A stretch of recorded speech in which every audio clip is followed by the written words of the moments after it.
Coucou Booktube, aujourd'hui on se retrouve pour mon bilan du mois de novembre et comme d'habitude il y a à la fois mon book haul du mois mais également mon bilan lecture du mois.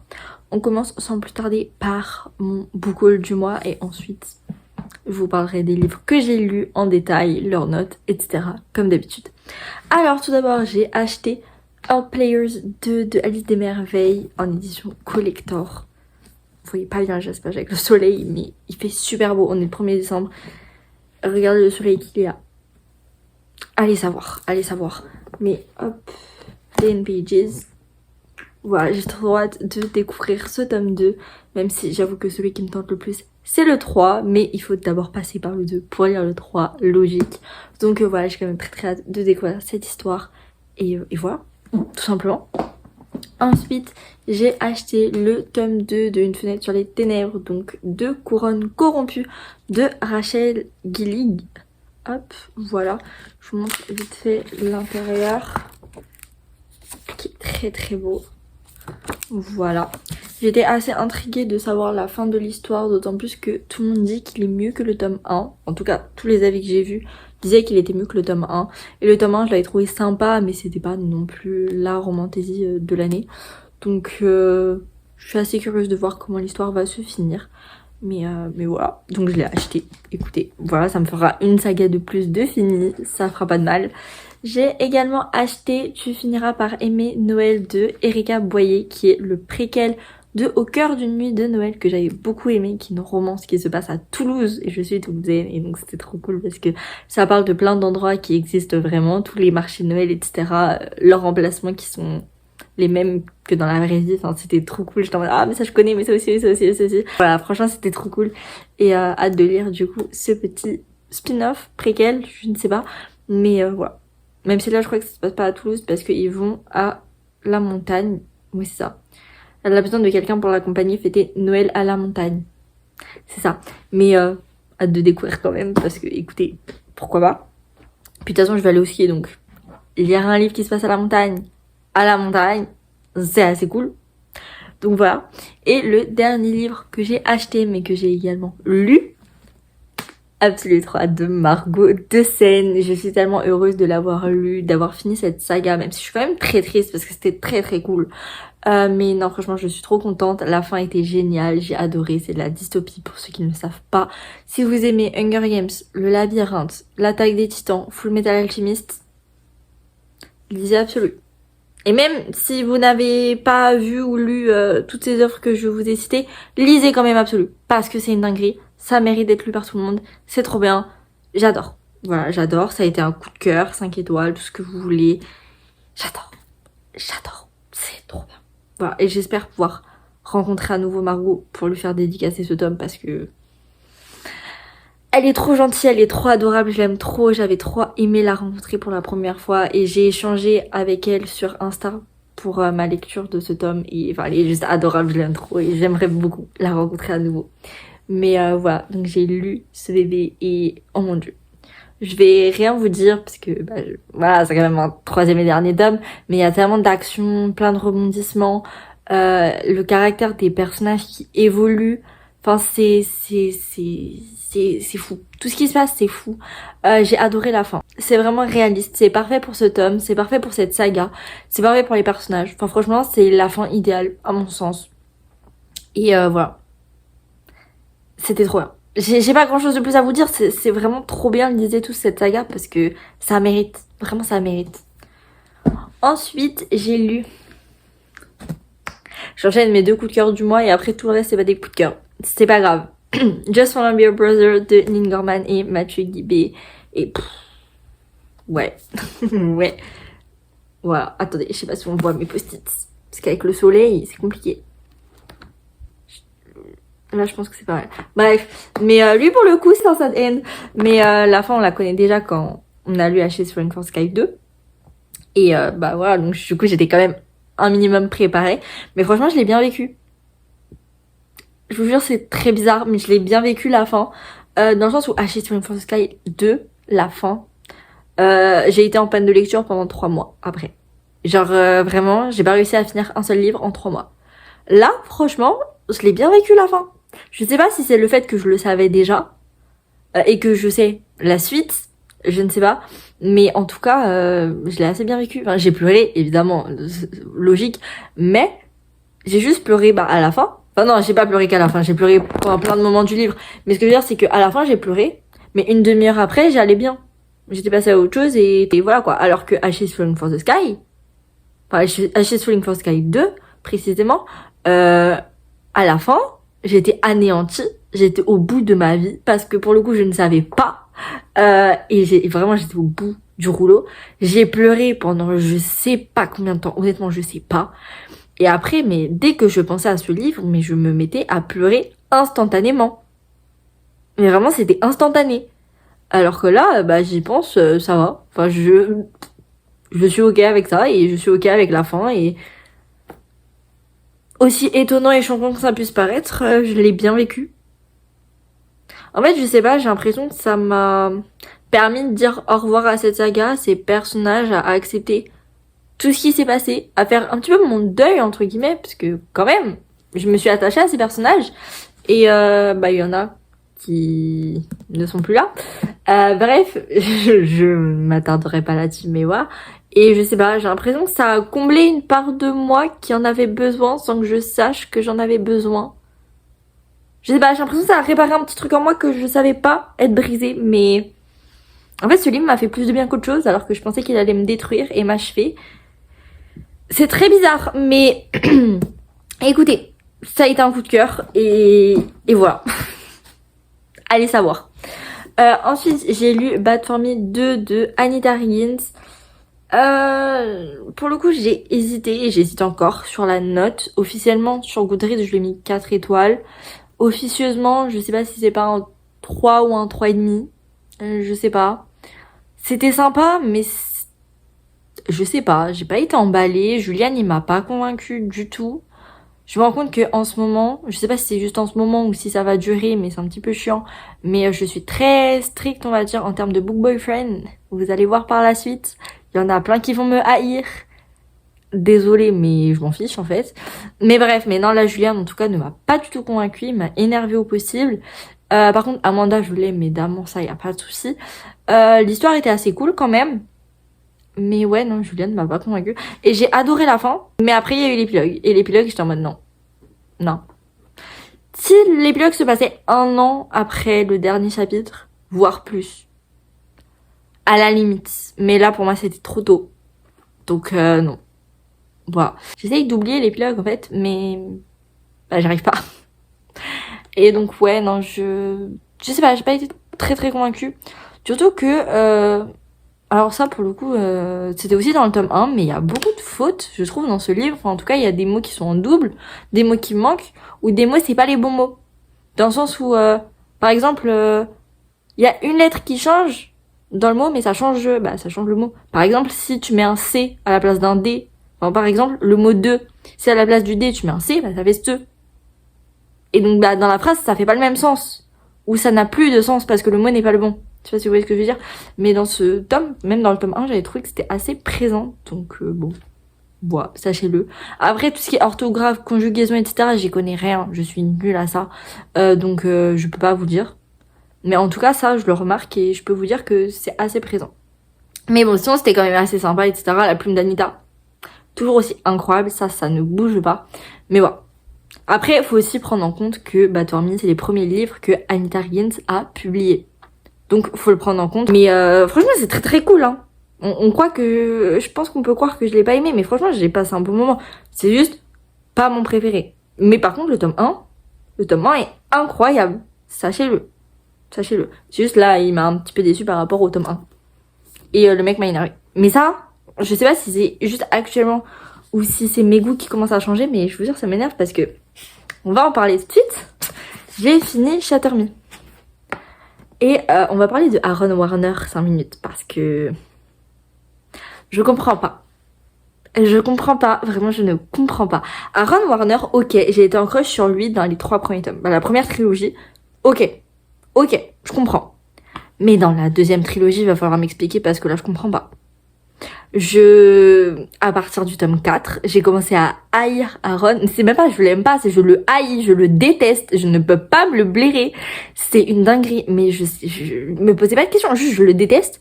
Après, si, j'ai quand même des raisons, mais c'est un peu venu comme ça. Mais bref, il fait plein de trucs je peux pas. Et du coup, maintenant, Aaron, je ne peux plus me le voir. Et en fait, je vais vous donner mes notes.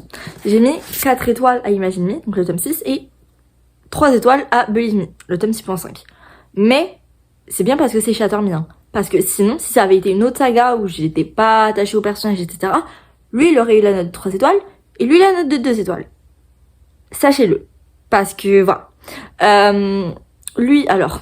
Il y a une scène que j'attendais. Mais depuis le tome 2. Depuis le tome 2, on apprend un certain truc par rapport à un certain personnage. Et tout le monde est au courant, sauf le personnage en question. Donc déjà, ça m'avait saoulé. Mais j'étais en mode, ok. Mais dans ces cas-là, tu me fais une bonne scène de reveal, une bonne scène où le personnage en question apprend ça, et on a toutes ses réactions, bref, on a tout. Une bonne scène, quoi. Et on l'a pas, cette scène. En mode, le personnage l'apprend. Ça, il l'apprend. Mais on n'a pas la scène où il l'apprend. On l'a pas. Et après, donc il apprend un truc, il apprend ça. Il va confronter un autre personnage parce que ça concerne plusieurs personnages, cette révélation. Bref, donc il va confronter l'autre personnage en question. Mais on n'a pas le début de la conversation. Voilà. Du coup, ça m'énerve. Voilà. Donc déjà, ça, c'était un truc que j'attendais. Mais si vous saviez à quel point je l'attendais. Et là, je suis extrêmement déçue. Donc, déjà, ça. Ensuite, Aaron, mais il m'a gavé. Il m'a gavé. Mais encore, on va parler ça après.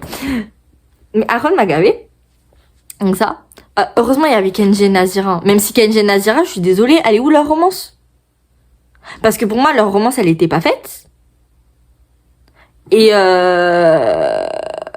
mais là, il y a un bisou et c'est tout. Parce que là, moi, je me suis dit, on a le point de vue que de Juliette et de Kenji, donc on va avoir grave la romance de Kenji. Pas du tout. Pas du tout. On a plus de romance Aaron-Juliette que Kenji-Nazira, alors que Aaron et Juliette sont déjà ensemble. Va falloir m'expliquer. Parce que moi, je suis Team Kenji, et j'adore Nazira, donc je veux leur romance, en fait. Je suis pas d'accord. Ça m'a énervé. Puis la fin, non mais la fin. C'est quoi cette fin? Déjà, il y a un personnage, je sais même pas s'il est mort ou pas. Franchement, c'est pas que j'ai pas compris. Parce que je l'ai lu en anglais. Donc non, c'est pas que j'ai pas compris. C'est juste que c'est un personnage qui a l'habitude de mourir et de pas mourir en fait. Donc là, au final, moi, tant que j'aurais pas vu son cadavre mort, qu'on me le décrit mort, tu vois, pour moi, il sera pas mort. Et là, c'était pas le cas. Donc, est-ce qu'il est mort? Est-ce qu'il est pas mort? Je sais pas. Je sais pas, déjà, ça m'énerve. Il y a beaucoup de choses qui m'ont énervé, oui. Puis la fin. Moi, je suis désolée, une fin de dystopie, ça censé être épique. Genre Hunger Games. Genre absolu. Là. En fait, c'était épique, mais pour pas grand chose. Parce que vous voyez, Hunger Games, il y a une big rébellion, il y a des centaines de milliers, je sais même pas, de personnes qui se révoltent. Absolu, c'est pareil, ils sont, je sais pas combien à faire la guerre. Là, ils sont 3. Je rigole même pas, ils sont 3. Non, mais c'est pas grave, c'est juste pas du tout ce à quoi je m'attendais, mais ouais. Ouais, bref, du coup, je pense que vous avez compris, j'ai pas aimé.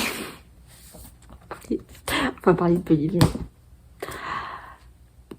Il y a rien qu'à aller.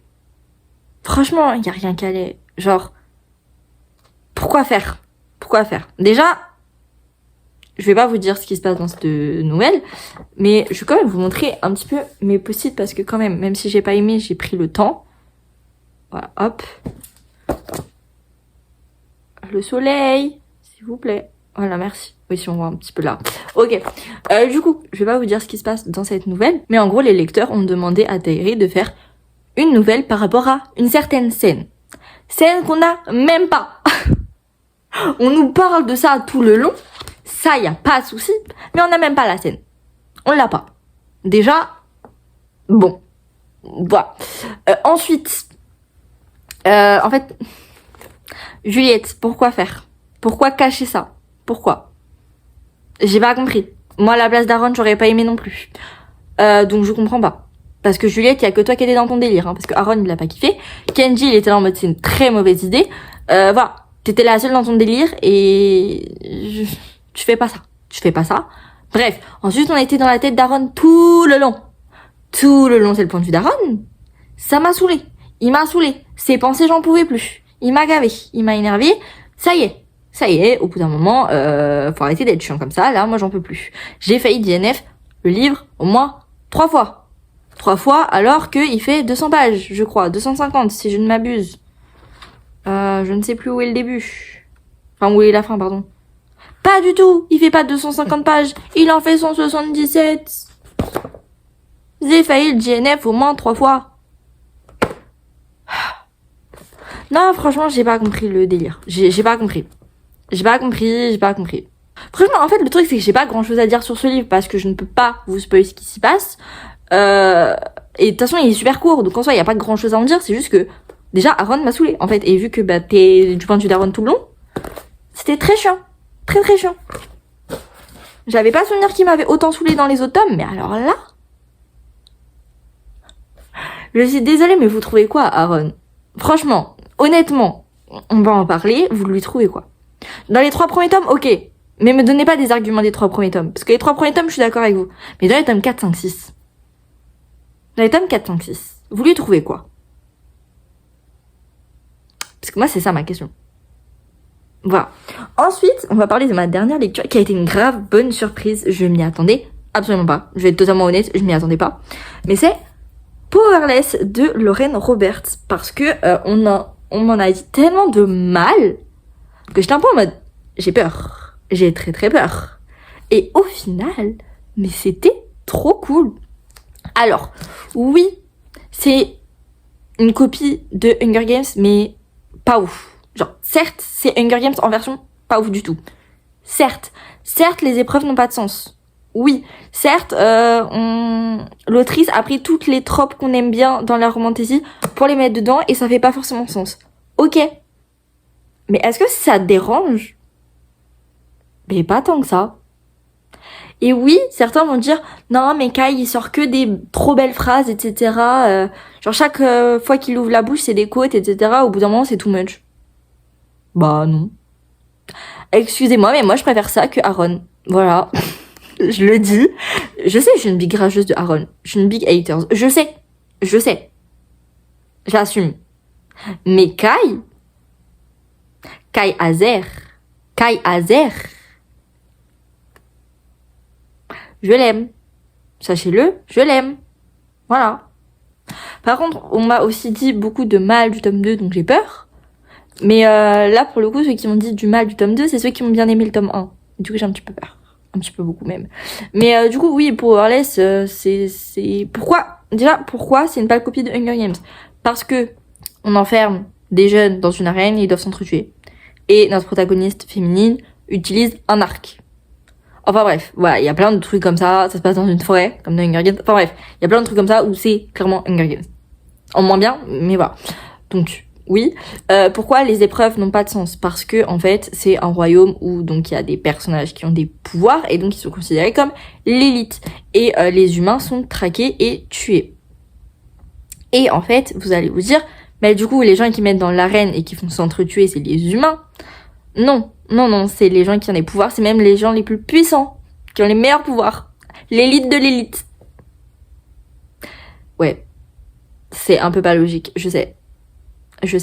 Mais honnêtement, si tu retires tous ces trucs-là que je vous ai dit, c'est super cool. Et ça se lit tout seul.